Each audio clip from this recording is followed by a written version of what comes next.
Let's talk about peace in Yemen and why some people reckon it's closer than ever.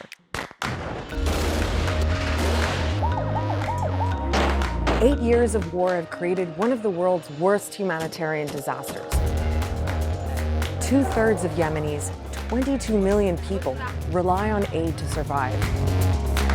There have been several failed attempts to end the fighting, but the UN managed to broker a truce a year ago that's pretty much held up.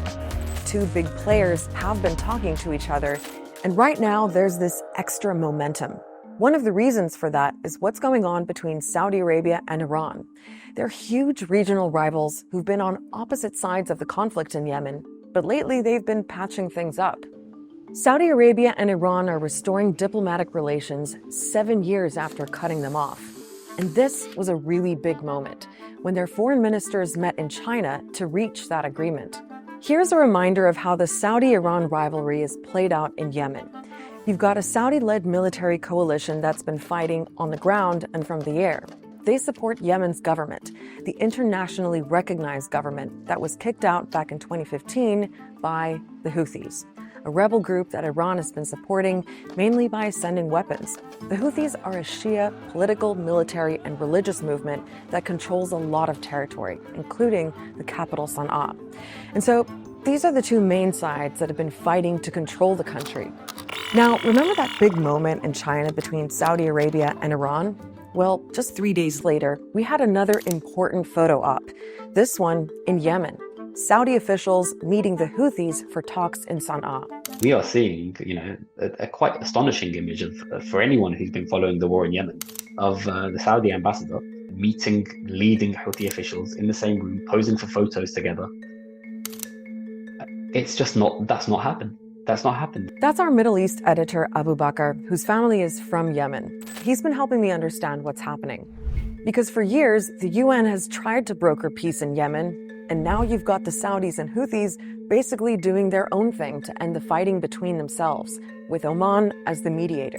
Is this real? Is this the beginning of the end? There are different points of view on this. Everyone wants to be hopeful. And you've got some people saying that this potentially could finally be the deal that ends the war, right? Then, of course, you've got another angle or another side who are still hopeful, but they're also raising a lot of questions and a lot of doubts. Now, we don't have too many details about the potential deal, but we know they're talking about things like a permanent ceasefire, the withdrawal of foreign forces from Yemen, meaning Saudi forces, and fully reopening ports controlled by the Houthis, which should make it much easier for Yemenis to receive food and other essentials. This is where the hope comes from, that just easing the restrictions that Yemenis have faced.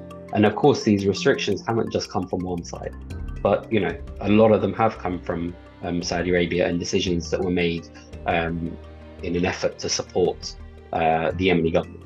Another hopeful sign was this recent prisoner exchange of almost 900 people. والله أشعر اليوم أنه شموخ وفخر وسعادة بالخروج وهذا شرف لنا لكل مجاهد من المجاهدين أن يتشرف أن يكون مثل هذا اليوم. So it really feels like things are moving in a positive direction. And for Saudi Arabia, it seems that now they just want out. It's been a long and expensive war that's also reached into their country. The Houthis have fired thousands of rockets and missiles over the border.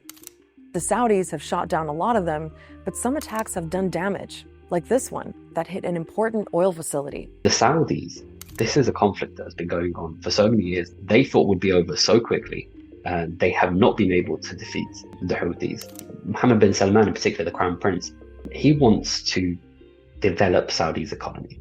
And their thinking is that these security issues that this conflict is bringing up is going to scare away investors. Their thinking is just, let's cut our losses whilst maintaining or ensuring that our security remains, basically. The thing about these talks is that they're just between the Saudis and the Houthis. But there are a lot of other groups fighting in Yemen. For example, there's the Southern Transitional Council, which controls a large area in the south. They want to break away and create their own state. And remember, there's also Yemen's government. the one that Saudi Arabia has been fighting to reinstate.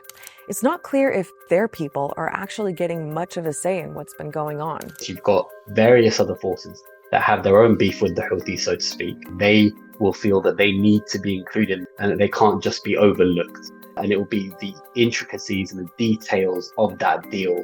And then we'll really be able to understand whether this is the real deal or whether, unfortunately, it's just going to set up things for a second stage of this war that will continue just in a different form. Some Yemenis also think the deal could amount to Saudi forces pulling out and essentially handing the country over to the Houthis.